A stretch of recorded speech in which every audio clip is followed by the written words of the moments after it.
जो भी मिल रहा है आपको निश्चित समय पे ही मिल रहा है और अपने भाग के अनुसार ही मिल रहा है। बेचारा बड़ा बालक बड़ा हर्ष के साथ खुश होकर चला जा रहा है। चलो, क्या आज माँ को भूलेंगे? आप भी कभी कुछ कमाए हो बचपन में पहली बार, तो बड़ी खुशी होती नहीं होती? घर में बताएंगे हमको आज ये कमाया, पहली तनख्वाह आई, पहली सैलरी आई, पहली वेतन आई, तो खुशी हुई थी नहीं हुई थी? और ऐसा नहीं लग रहा था घर में बताएंगे सबको जाके, देखो आज हमने कमाया? अभी तक तो हमने नहीं कमाया कुछ, तो पिता की कमाई, बाप कमाई और आप कमाई में बहुत अंतर होता है। जमीन और आसमान में जितना अंतर है ना, उतना अंतर बाप कमाई और आप कमाई में है। बाप कमाई का तो कुछ आनंद ही नहीं आता, जो आनंद अपनी कमाई का आता है। एक बार एक बच्चा अपने पिता से खूब पैसा मांगता था और आज फालतू कार्यों में खर्चा करता था। उसने कहा कि मुझे अब ये चाहिए वो चाहिए वो चाहिए, तो पिता ने कहा एक काम करो, मैं तुम्हें सब दिलाऊंगा, तुम मुझे 100 रुपये कमा के ला के दो। 100 रुपये बस? हाँ, तुम 100 रुपये कमा के ला के दो। तो गया। अब बाजार में कोई ऐसी 100 रुपये कमाने आ जाए क्या? पूरे दिन मेहनत लगती है 100 रुपये कमाने के लिए। अब वो सब जगह जा रहा है लेकिन कहीं काम ही नहीं मिल रहा। काम नहीं, अंत में जाकर उसको एक होटल पे गया और वहाँ बोला कि मुझे काम दीजिए, मुझे कुछ काम करना है। तो उसने कहा एक काम करो, तुम बर्तन मांजो। और वो धूप में बिठा दिया उसे बर्तन मांजने बाहर। वो पूरे दिन भर दोपहर भर धूप में बर्तन मांज, उसकी तो हालत ख़राब हो गई पसीना में। तब जाके शाम को उसे क्या मिले? 100 रुपया मिले। बड़ा खुश हुआ। चलो पिताजी बताएंगे देखो हमने 100 रुपये का 10-10 के उसने 10 नोट पकड़ा दिए। बड़ा खुश था। पिताजी बताएंगे कि देखो हमने 100 रुपये कमाए, 100 रुपये कमाए। वो घर पहुंचा और पिताजी कहते देखो आप तो बोल रहे थे कमा नहीं सकते, हमने कमा लिए 100 रुपया। तो पिता ने कहा एक काम करो, 10 रुपये हमको दे दो। हाँ लो, आप तो हमें ऐसे 100 बार सुना के 10 दे देते, हम आपको ऐसे ही दे दे रहे। तो उसने 10 रुपये दिए और जैसे ही 10 रुपये उसने दिए तो पिता ने कहा उसके सामने उसके 4 टुकड़े कर दिए। अब जैसे ही 4 टुकड़े करे तो उस बेटे का तो पारा गर्म हो गया। कितनी मेहनत से कमाया आपको पता है हमने? पूरा दिन लग गया, पसीने पसीना हो गया, तब बर्तन माना, तब जाके 100 रुपये कमाया था और आपने उस 10 रुपये को ऐसे फाड़ दिया, आपको कुछ लगा ही नहीं क्या? तो बेटा देखा ना, 10 रुपये फाड़ने में कितना दुख हो रहा है तुझे, और जो तू लाखों रुपए उड़ा देता है तब सोच मुझको कितना दुख होता होगा। कैसे कैसे कमाते हैं, कैसे कैसे कमाते हैं, और तुम ऐसे उड़ा देते हो। अब समझ में आया ना, अपनी कमाई का 10 रुपया भी यदि कोई व्यर्थ में फाड़ दे, कोई काम में लगा दे तो फिर तो संतुष्टि होती है, और काम में ना लगाए व्यर्थ में चला जाए तो कितना दुख होता है। आप कमाई का आनंद ही कुछ और है। बड़ा खुश होकर हम लोग भी खुश होते हैं जब गुरुजी के पास जाते हैं ना। अब जब तक गुरुजी के पास रहते हैं तब तो हमारी बाप कमाई होती है। हमें क्या करना है? हमें तो बैठना है और खाना है। करना क्या है? गुरुजी को है। प्रवचन करना सो गुरुजी को करना, समाज को हैंडल करना है तो गुरुजी को करना, बड़े बड़े पंचकर्म कराना तो गुरुजी को कराना, कोई विधान आदि कार्यक्रम कराना तो गुरुजी को कराना, बिहार आदि करना तो गुरुजी, मतलब सब काम तो उनको ही करना है। अपन को क्या करना है? अपन तो मस्त बैठो और सब लोग अपने पास, ना कोई को बुलाना, ना भीड़ इकट्ठा करना, कुछ भी नहीं करना। मस्ती जो संग में रहकर जो आनंद है वो कहीं नहीं हो सकता। ऐसे वो बेटा खुश होकर जा रहा है, माँ को बोलूँगा मैं तो देखो कितने सारे अनाज चना लेके आया हूँ। वो पहुँचता है घर और घर पहुँचकर माँ को कहता है माँ आज तो देखो हम कितना सारा अनाज चना लेके आए हैं, अब तुमको किसी घर में काम करने की जरूरत नहीं है। और जैसे ही माँ को पुटलिए देखता है तो देखता है कि उसमें तो एक मुट्ठी चना बस भरा, तो इतना सारा लेके आया था और निकला एक मुट्ठी। उसे होश ही नहीं रहा कि कब उसका चना उस चद्दर में कब छेद था और एक एक चना कब गिरता गया। खुशी के मारे उसे तो होश ही नहीं था कि सिर का वजन कम हो गया। वो तो जैसे ही जब पुटली उठाई देखता है तो एक मुट्ठी चना, माँ खोलती थी एक मुट्ठी चना। वो कहता है माँ मैं तो बहुत सारा लेके आया था, एक मुट्ठी कैसे बचा? तो माँ कहती बेटा तेरा कोई दोष नहीं है, चादर में ही छेद नहीं तेरे भाग में ही छेद है। पर ये तो बता तू लाया कहाँ से? ठीक है, ये तो गया सो गया, जितना भाग में था मिल गया, लेकिन तू लाया कहाँ से? तो बोलता है मैं अमुक जगह गया था, उसके यहाँ पे मैंने काम किया और वहाँ से मैं चना लेके आया हूँ। तो माँ को तो और दुख हो रहा है, वो तो कभी हमारा नौकर हुआ करता था, तू आज नौकरी करने गया भी किसके यहाँ? जो कभी नौकर होता था उसके आज तू नौकरी करने गया। अब तो अब इस गांव में रहना नहीं है, अब ये हालत आ गई कि नौकर के यहाँ भी नौकरी करना पड़ रहा है, अब इस गांव में नहीं रहेंगे, चलो इस गांव से। अपने सामान समेटती है, पुटली रखती है सिर पे और गांव से निकल जाती है। अब जाए कहाँ? दूसरे गांव में चली तो गई, लेकिन रहे कहाँ? तो एक चबूतरे बैठी बैठी रो रही है अपनी किस्मत पे, अपने भाग पे कि कभी वो दिन था, हजारों नौकर काम करते थे, आज वो दिन है कि हम दर दर की ठोकरें खा रहे हैं। तभी एक सेठ वहाँ से निकलता है, पूछता है बहन तुम यहाँ क्यों बैठी हो और क्यों रो रही हो? वे अपनी सारी कथा सुनाती है।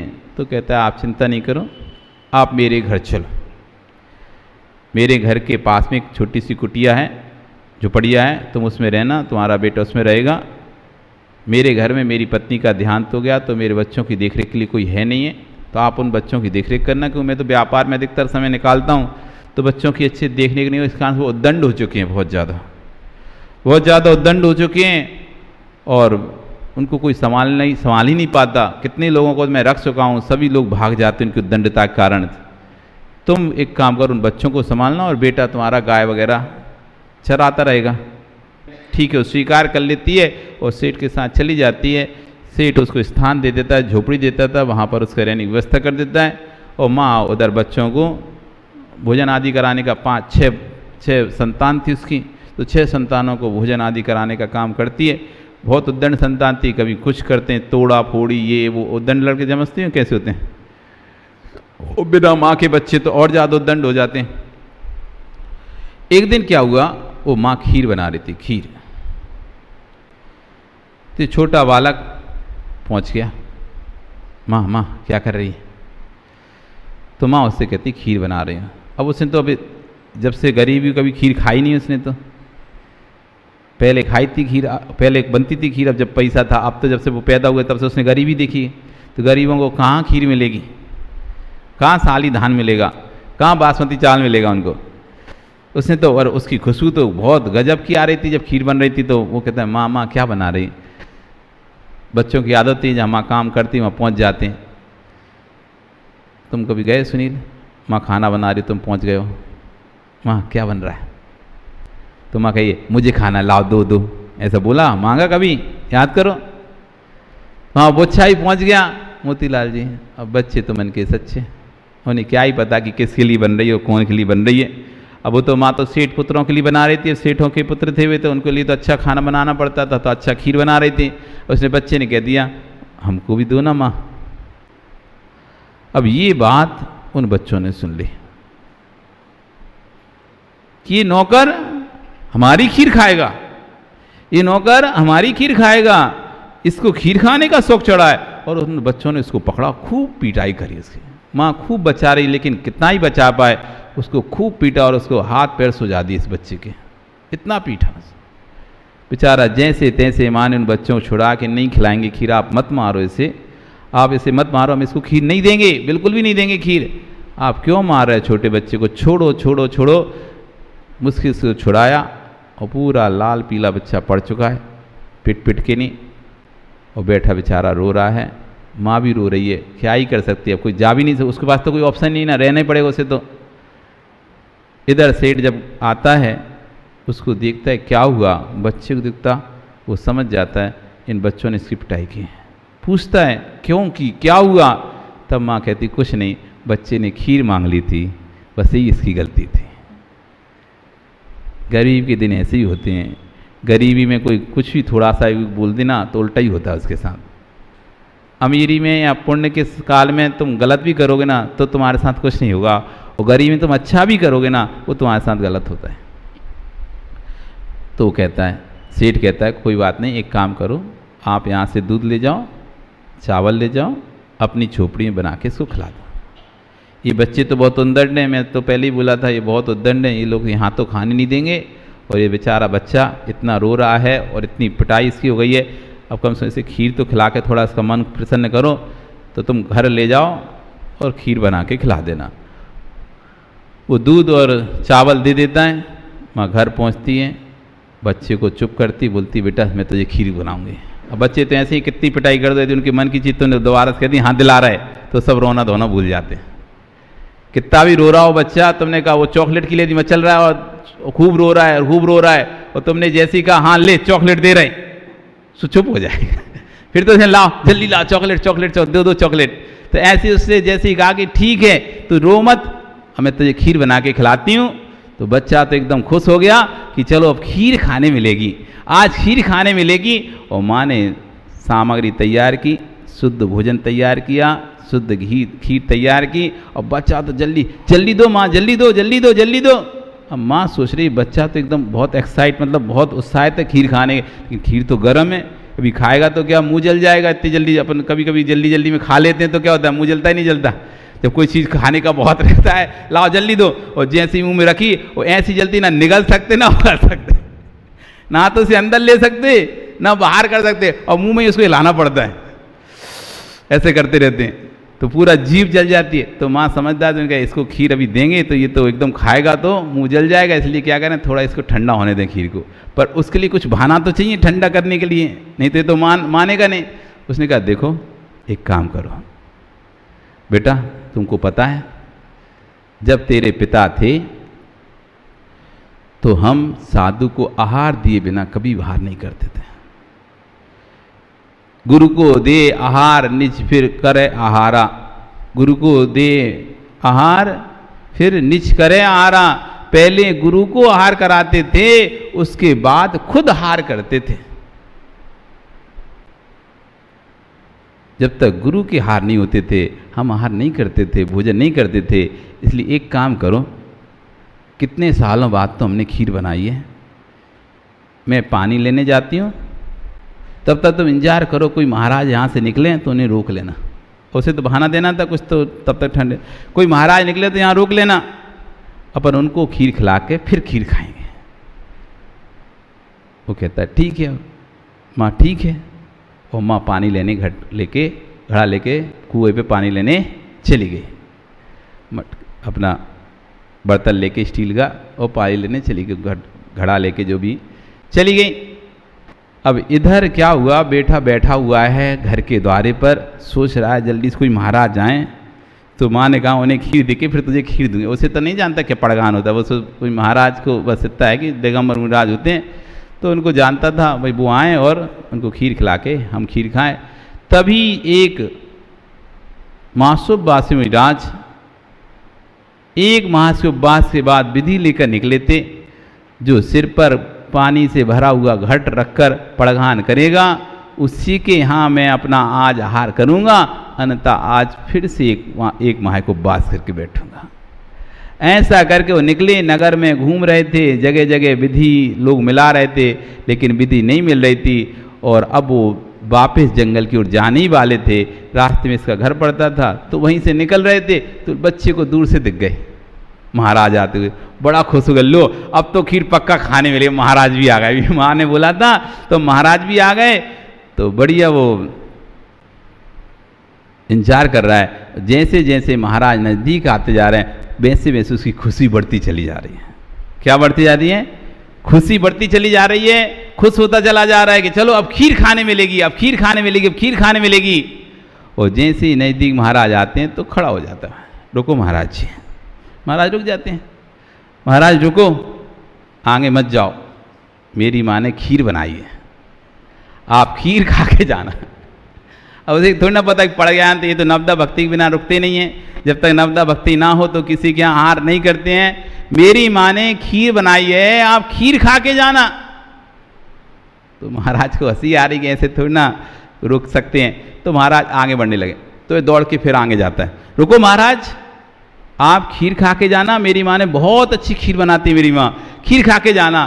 फिर महाराज आगे बढ़ने लगे। अब तो उसको तो रोना आने लगा।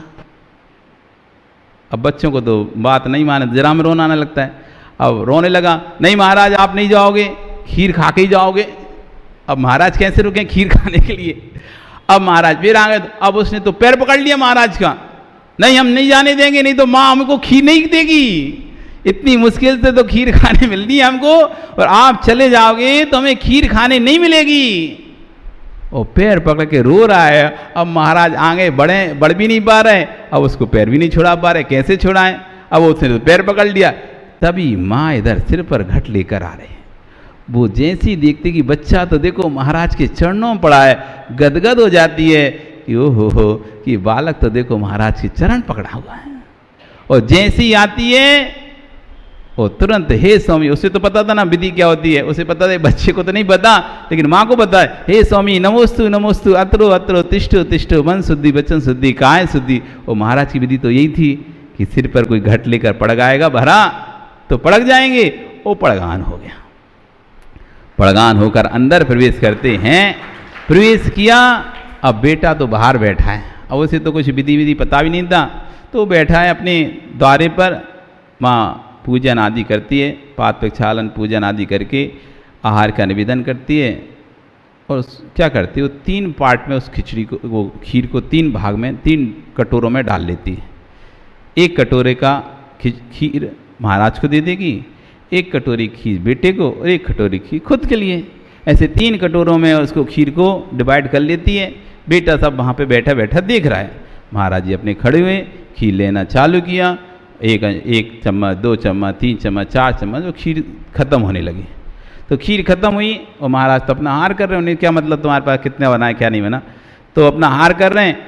तभी माँ सोचती अपन ने तो बहुत खीर खाई है, चलो अब अपने हिस्से की जो खीर है वो महाराज को ही देते हैं, क्योंकि महाराज तभी खड़े हैं। तो फिर वो भी देना शुरू कर दी। 1, 2, 3, 4 चम्मच में वो भी खत्म हो गई। अब सोचती खीर बनाई किसके लिए? बेटे के लिए। अब महाराज एक तरफ महाराज एक तरफ बेटा, क्या करें? खीर महाराज को दे के बेटे को दे। किसके लिए खीर तैयार करी? बेटे के लिए तैयार करी थी। अब बीच में महाराज को पड़गान हो गया, वो तो सोची नहीं थी हो जाएगा, वो तो ऐसे ही उसको ठंडा करने के लिए कि समय मिल जाएगा तो ठंडी हो जाएगी इस बहाने। अब असमंजस में क्या करें? बेटा देख रहा, तभी कहते हैं माँ आप तो ये भी दो, अपन तो फिर खाएंगे। और महाराज कब मिलते हैं, महाराज कब आते हैं? और जैसी उसने ये कहा कि महाराज कब मिलते हैं, आप तो ये भी दो, और माँ का जो संकल्प विकल्प था वो तुरंत दूर हुआ। उसने तुरंत पात्र उठाया और जैसी खीर देना प्रारंभ किया तो महाराज अक्षीण महान सिद्धि के धारी थे। ये महाराज अक्षीण महान सिद्धि के धारी थे। और जैसे ही उस पास से खीर चलाना प्रारंभ किया, उस पास में अक्षीण रिद्धि हो गई और वो खीर खत्म ही नहीं हुई। पूरा महाराज आहार कर लिए, महाराज चले गए, बेटे को खीर खिला दी, बेटे ने खीर खा ली, माँ ने खीर खा ली, तब भी खीर खत्म नहीं हुई। पूरे अड़ोसी पड़ोसियों को बुला दिया, तब भी खीर खत्म नहीं। पूरे राजा की सेना को खिला दिया, तब भी खीर खत्म ही नहीं हुई। ये अक्षीण रिद्धि, पंच आश्चर्य हुए वहां पर। किस बात पर? एक भाव, आप तो साधु की करो करो, हार कराओ, कोई दिक्कत नहीं। ये है भैया वृत्ति, ये सेवा का फल। इसलिए कह रहे हैं धन नहीं हो तो चलेगा, फिर धर्म से दूर मत होना। धन नहीं हो तो चल जाएगा, लेकिन धर्म से दूर नहीं होना। अपने परिणामों को सदैव साधु सेवा के प्रति समर्पित रखना। आपका समय